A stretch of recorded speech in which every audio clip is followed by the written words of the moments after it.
اهلا بصحابي وحبايبي، عاملين ايه؟ يا رب تكونوا بخير، يا رب تكونوا في احسن حال. النهارده هنعمل وصفة جميلة جدا جدا وهتعجبك ان شاء الله.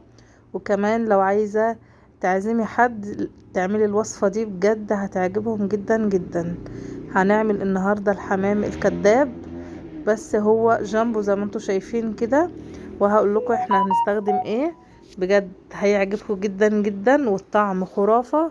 وهقول لكم على كام تركة نطلع معاكم الطعم، يعني احسن من الشكل بكتير جدا. شايفين الحمام الكداب معايا مستوي وتمام التمام، وحاجة كده فوق الطعامة.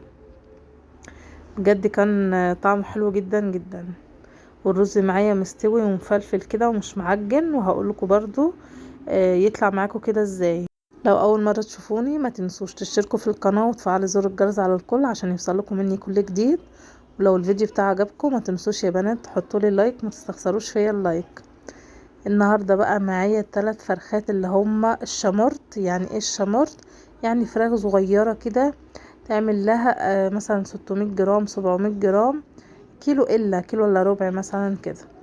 اللحم بتاعها يكون احمر كده وحلو، تكون طازة. انا غسلها طبعا بالدقيق والملح والليمون، وغسلاها ومنضفاها ومخليها زي الفل. واهم حاجة ريحة الزفارة تطلع من قلب الفراخ او اي طيور بتاعتك. الفراخ بتاعت الشامورت دي بقى هعملها زي الحمام بالظبط. هجيب بقى تتبيله اللي انا بوريها لكم في الطبق دي، في البوله دي. جبت بصلايه كبيره، طماطميتين، وجبت البهارات بتاعتي كلها، طبعا 7 بهارات، فلفل اسود، كمون. وحطيت كمان حبهان مطحون ورشه جوز الطيب ورشه زعفران عشان اللون بتاعي يكون اصفر وجميل. وحطيت كمان كاري. خلاص وتبلتها اهوت، وحطيت شوية زيت وحطيت بقى كل دوت في الكبة، فرمته كويس جدا. وهتبلها بالشكل اللي انتوا شايفينه ده، والكبد والقوانص طبعا. تبلها كده كويس جدا. انا عايزة اللحم بتاع الحمام تاكليه كده يديك طعم ومذاق جميل جدا جدا. بجد كان طعمها اقسم بالله رهيب رهيب.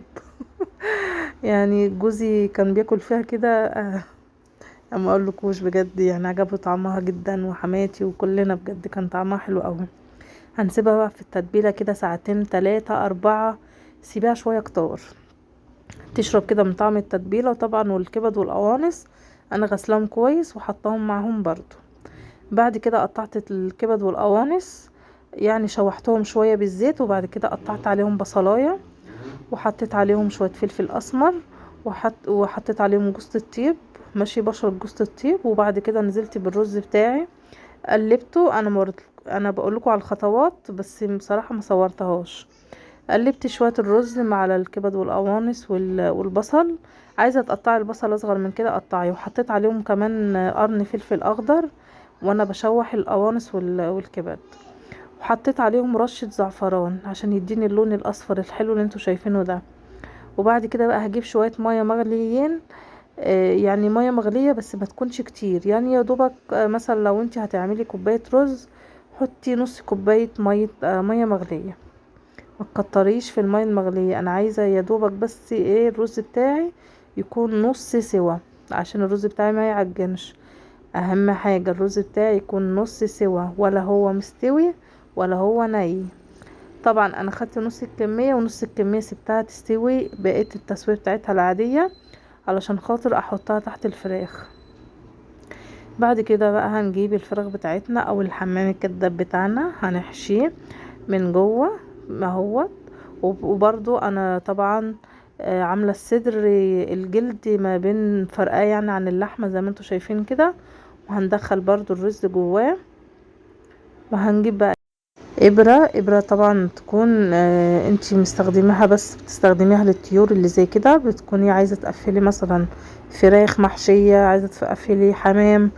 انا صراحه مش بحب اعملها كده، يعني اقفلها الرجول بتاعتها واحطها اسويها كده، لا. بحب اخيطها، هوريكم دلوقتي. شايفين الفراخ بتاعتي انا مفرغاها كده اهوت من الجلد، يعني من الصدر بتاعها. وهروح بقى ايه حشيها بالشكل ده. وما تخافيش يعني تقولي لا مش هحشيها قوي علشان الرز هيزيد وهيفرقع، لا مش هتفرقع معاكي. عشان انا عامله الرز نص سوا، مش مخليه ني. يعني هو لو زاد، واصلا زاد خلاص، بس هو لسه هيكمل تسويته، فاهمين قصدي؟ يعني هو زاد، الحجمة الرز بتاعتي خلاص نفشت، بس الرز هيكمل بس التسوية بتاعته. هقفل بقى كويس زي ما انتوا شايفين كده، مش من الحروف، دخلي الابرة شوية يعني لجوه شوية، ما تتخيطيش من الحروف عشان برضه هتتقطع منك.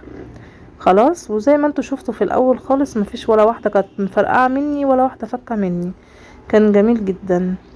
وبعد ما تقفلي من تحت تحشي عند الزور، ما تحشيش عند الزور وانت لسه مقفلتيش من تحت، عشان الرز ما يخرجش معاكي.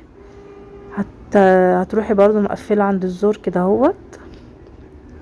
الخطوات دي مهمه يا بنات علشان يطلع معاكي الشكل كده انيق وجميل، وحاجه كده اخر شياكه، وتقدمي كده قدام ضيوفك او قدام جوزك. طبعا جوزك ده اهم عندك من اي ضيوف، لازم هو الوحيد اللي تهتمي بيه في الاكل يعني. انا الحمد لله جوزي بيحب اكل جدا جدا، يعني ما اقولكوش. اكتر حد يحب ياكل من ايديه هو انا، الحمد لله يعني. وقفلت الرجول بتاعتها كده، شايفين حمامية دي ولا مش حمامية؟ حمامية جامبو يعني. وبعد كده جبت صينية وحطيت فيها شوية زيت حلوين كده، وحطيتها في قلب الصينية. مش هحط فيها ولا سوائل خالص، ولا سوائل، ولا احط فيها بقية التتبيلة ولا اي حاجة. ما تحطيش بقية التتبيلة، هتزفر معاكي. حطي بس شوية الزيت اللي انا موريهم لكم دولت، وما تحطيش مية خالص. هي هتنزل السوائل بتاعتها وهتستوي في السوائل بتاعتها وتبقى، بصوا والله ما حطيتش نقطة مية، هي استوت بالسوائل بتاعتها. انا يا دوب غطيتها، وكل السوائل اللي نزلت منها سوتها، وحطيتها على نار متوسطة، مش نار عالية ولا نار هادية، نار متوسطة. وبعد كده تهدي عليها النار شوية عشان تستوي براحتها كده، وتبقى كده حاجة فوق العظمة بإذن الله. ولازم طبعا يا بنات تشيلوا الرز اللي بيكون عليها ده، انا مش عايزة اي رز على الفراخ. يعني حتى لو اضطريتي ان انت تشطفيها على طول تحت المية كده تشيلي منها الرز ماشي، لو انت يعني مش عارفة تنضفيها كويس. انا بقفل برضو الرجول بتاعتها اهوت. انا عايزة تبقى شكل كده الحمامية، واحط بقى شوية زيت على الوش عشان اللون بتاعه يبقى احمر كده وجميل.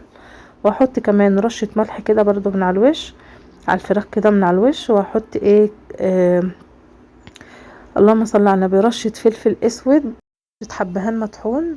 وكمان هجيب بقى عندي زعتر بودر، هجيب بقى الزعتر البودر كده، وهتلاقوني احط شوية كتير من الزعتر البودر، بجد بيدي مذاق جميل. انتوا عارفين الزعتر بيبقى في الحاجات اللي هي المشويات او الحاجات اللي هي زي كده، بيبقى جميل جدا. اللي انا برشه ده حبهان مطحون، طبعا بيديني ريحة حلوة جدا جدا، ويضيع اي ريحة زفارة معاكي. وطبعا انا حاطة منه في قلب التتبيلة.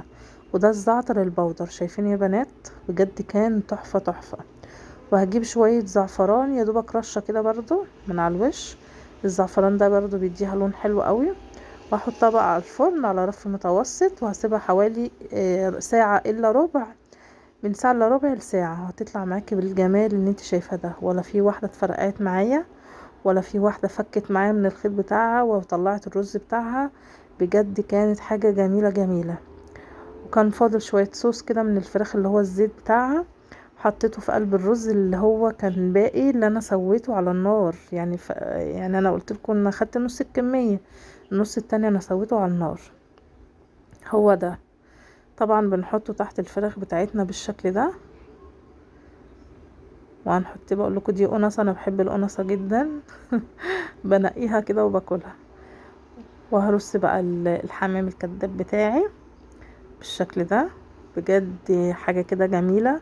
لو عندك ضيوف بجد هيعجبهم جدا جدا يعني. الواحد كده ياخد واحدة من دي ينسى بقى، ينسى ان هو ياكل حاجة تاني. بجد محدش هيفتكر خالص ان دي فراخ، يعني هيفتكروها حمام، بس حمام جامبو. يعني كان جوزي بجد بياكل فيها بيقول ده انا كان نفسي في الحمام. هو اصلا ما كانش بياكل الحمام، الحمد لله كله على ايدي. وبيقول نفسي اكل الحمام، وقلت له ده مش حمام بجد. بس عجبته جدا يعني، كانش قادر يتكلم بجد من كتر ما هو ما شاء الله عمال ياكل فيها، وكانت عاجباه قوي طعمها. بجد بنبسط لما اهل بيتي بيعجبهم طعم الحاجة.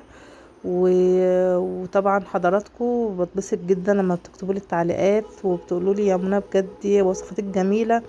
وصحابي بيكلموني على الخاص ويقولوا احنا والله بجد بكلمكم بجد والله بنجرب الحاجة دي وبجد بتعجبنا، والحاجات دي بتكون على قد ايدينا برضو، مش الحاجات اللي هي الاوفر. مش الحمد لله مش بتطلع معانا حاجة تانية، لا بتطلع معانا زي ما انتي موريانا. بجد والله يا بنات بنبسط جدا جدا. يعني شايفين ما شاء الله الفراخ بتاعتنا مستوية من جوه، وكمان الرز مش معجن خالص خالص. ليه؟ علشان انا ما حطيتهوش مستوي وما حطيتهوش ني، اللي هو ممكن تيجي بعد ما تاكلي الفراخ تلاقيه ني. يا رب يكون الوصفة بتاعتي النهاردة عجبتكم.